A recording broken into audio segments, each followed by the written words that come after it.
السلام علیکم، میں ہوں رضوان اشرف۔ اسلام آباد ہائی کورٹ کے اندر دو رکنی بینچ ہیں، چیف جسٹس اسلام آباد ہائی کورٹ جسٹس عامر فاروق کی سربراہی میں، اور ان کے ساتھ موجود ہے جسٹس میاں گل حسن اورنگزیب۔ یہ دو رکنی بینچ سائفر کیس کی سماعت کر رہا ہے، اور پچھلے ہفتے سماعت ہوئی تھی، آج دوبارہ اس کے اوپر سماعت ہونی ہے، اور کل بھی سماعت ہوئی تھی، یعنی کہ منڈے پہلا دن تھا۔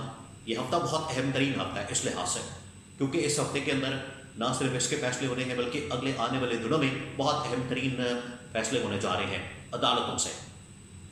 تو یہ دو رکنی بینچ جو کہ مسلسل سائبر کیس کی سماعت کر رہا ہے، پچھلے ہفتے اس نے بدھ جمعرات کو سماعت کی تھی، اس کے بعد یہ منڈے تک ملتوی کر دی تھی، اور منڈے کو جو سماعت ہوئی ہے اس میں ایف آئی اے مکمل طور پر لاجواب دکھائی دیا، مکمل طور پر حواس باختہ دکھائی دیا، اور ایف آئی اے کو اندازہ نہیں ہو رہا تھا کہ انہوں نے کس قسم کا مقدمہ یا کیا یہاں پر انہوں نے کیس بنا کر عمران خان کو سزا سنائی ہے، اور اس ملک کے ساتھ کس طریقے سے کھلواڑ کیا جا رہا ہے، اس ملک کے ساتھ کس طریقے سے مذاق کیا جا رہا ہے، اس ملک کے آئین اور قانون کو کس طریقے سے مذاق بنایا جا رہا ہے، اس کی کیسے دھجیاں اڑائی جا رہی ہے، اس کو کس طرح سے اپنی مرضی سے، اپنی مرضی کے مطابق، اپنی منشا کے مطابق وہاں سے چیزوں کو نکال کے اور ایک شخص کے خلاف، ایک پارٹی کے خلاف انتقامی کارروائی کی جا رہی ہے۔ یہ کیس اس کی کلاسک ایگزامپل ہے۔ یہاں سے آپ کو اندازہ ہوتا ہے کہ ایک پارٹی اور ایک شخص کے خلاف کس قسم کا محاذ کھول کے اس کو انتقامی کارروائی کا نشانہ بنایا جا رہا ہے۔ یہ دو رکنی بینچ اسلام آباد ہائی کورٹ کے اندر، جس نے کل بھی سماعت کی اور آج بھی اس کی سماعت ہونے جا رہی ہے، اس کی اہم ترین جو سماعت کا احوال ہے جو کہ اندر ڈسکس ہوا ہے وہ آپ کے ساتھ میں شیئر کرتا ہوں۔ کل کی کچھ ہیئرنگ ہے، اور کل کے جو ریمارکس ہیں اس بارے میں آپ کے ساتھ انفارمیشن شیئر کرتا ہوں، اور آج بھی اس بارے میں سماعت ہونے جا رہی ہے۔ تو آج جو سماعت ہوگی وہ آج رات تک جو ہے اس بارے میں آپ کو اپڈیٹ کروں گا، لیکن کل جو ہوا ہے اس بارے میں آپ کو بتاتا ہوں۔ سب سے پہلے تو میں آپ کو یہ بتا دوں کہ اس کیس کے اندر جو سائفر کا کیس ہوا ہے اس میں سارا ڈسکس ہو رہا ہے، بہت سے معاملات ڈسکس ہو رہے ہیں، بہت سی چیزیں ڈسکس ہو رہی ہیں، لیکن یہ سارا کیس جس چیز کے گرد ہوتا ہے وہ ہے سائفر۔ سائفر کیا ہوتا ہے؟ کئی مرتبہ میں نے آپ کو بتایا کہ سائفر کیا ہوتا ہے۔ سائفر اصل میں ایک کوڈڈ میسج ہوتا ہے، کوڈ ورڈ میں میسج ہوتا ہے جو کسی بھی ملک سے آتا ہے، کسی بھی ملک کا سفیر پاکستان کے اندر بھیجتا ہے، فارن آفس کے اندر بھیجتا ہے۔ اسی طرح سے امریکہ سے امریکی جو عہدیدار ہیں ان کے ساتھ جو ملاقات ہوئی پاکستانی سفیر کی، اسد مجید خان کی، انہوں نے اس ملاقات کو، کنورسیشن کو کوڈ کے اندر فارن آفس پاکستان کے اندر بھجوایا، اور یہاں سے یہ کوڈ، اس کو جب ڈی کوڈ کیا گیا، ڈی کلاسیفائی کیا گیا، تو اس کے اندر جو پیغام تھا وہ انتہائی خوفناک قسم کا تھا، جس کی عمران خان نے بعد میں اس کو دنیا کے سامنے رکھا، پبلک کے سامنے رکھا، عوام کے سامنے رکھا، عوام 25 کروڑ لوگوں کے سامنے رکھا، پاکستانیوں کے سامنے رکھا۔ اس کے اوپر جو ہے عمران خان کو سزا سنا دی گئی۔